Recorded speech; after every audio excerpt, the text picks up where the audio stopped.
नमस्कार, मैं हूं कपिल और आप देख रहे हैं नेक्स्ट 9 न्यूज। लोकसभा सदस्यता राहुल गांधी की रद्द की जा चुकी है और इसको लेकर कांग्रेस बीजेपी पर हमलावर है। वहीं आपको बता दें कि जो अधीर रंजन चौधरी हैं, कांग्रेस के वरिष्ठ नेता हैं, उन्होंने लोकसभा स्पीकर ओम बिरला को एक पत्र लिखा है। दरअसल इस पत्र में क्या जिक्र किया गया है वो भी आपको बता देते हैं। बीजेपी के एक नेता थे, साल 2016 में उनके ऊपर गंभीर आरोप थे और इनको लेकर जो है वो 3 साल की सजा सुनाई जाती है, लेकिन बावजूद इसके उनकी जो सांसदी है वो रद्द नहीं की जाती, जो कहीं ना कहीं चौंकाने वाला है। अब इसी मुद्दे को लेकर जो है वो कांग्रेस हमलावर है और ये मांग की जा रही है कि देखिए, राहुल गांधी के ऊपर इस तरह की या तो हत्या हो या फिर ऐसे तमाम जो गंभीर आरोप हैं वो दरअसल नहीं है। ये जो आरोप है डिफेमेशन का आरोप है, मानहानि का जो मुकदमा है वो किया गया और इसको लेकर जो है वो 30 दिन का समय दिया गया था और अभी फिलहाल ऊपरी अदालत में इस पूरे मामले की सुनवाई चल रही है। अगले महीने एक बार फिर से राहुल गांधी जो है वो कोर्ट में जाते हुए नजर आएंगे।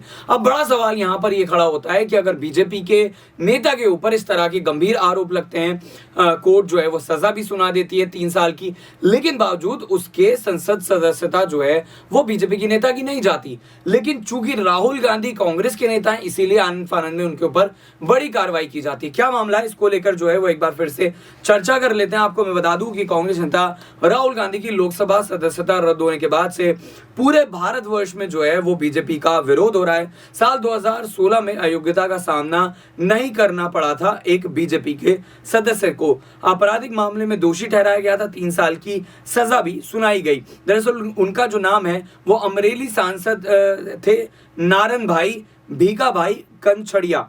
इस मामले में एक मजबूत समानता थी। उन्होंने पत्र लिखा, पिछले लोकसभा के दौरान गुजरात में अमरेली सीट से तत्कालीन सांसद नारायण भाई जो है उनके ऊपर धारा 332, धारा 186 और आईपीसी की 143 धारा के तहत उन्हें दोषी ठहराया गया था और इसके तहत 3 साल की सजा सुनाई गई थी। लेकिन बावजूद इसके उन्होंने उच्च न्यायालय में अपील दायर की और दोष सिद्धि पर रोक लगाने से इनकार कर दिया गया। लेकिन बावजूद उसके उनकी जो सांसदी थी वो रद्द नहीं की जाती। लेकिन अब राहुल गांधी को लेकर इस तरह की बातें की जा रही हैं कि क्या वाकई में उनकी सांसदी रद्द करना सही कदम था या फिर बीजेपी कांग्रेस से डर गई है। इस तरह के तमाम जो है वो सवाल खड़े हो रहे हैं। हालांकि इन बातों का जवाब कहीं ना कहीं या तो कोर्ट देगी या फिर वक्त देता हुआ नजर आएगा। अब आपको क्या लगता है, क्या बीजेपी जो है वो राजनीतिक षड्यंत्र रच रही है या फिर नियम कानून के हवाले से ये तमाम चीजें की जा रही है? हमारी इस खास पेशकश में इतना ही। देखते रहिए नेक्स्ट 9 न्यूज।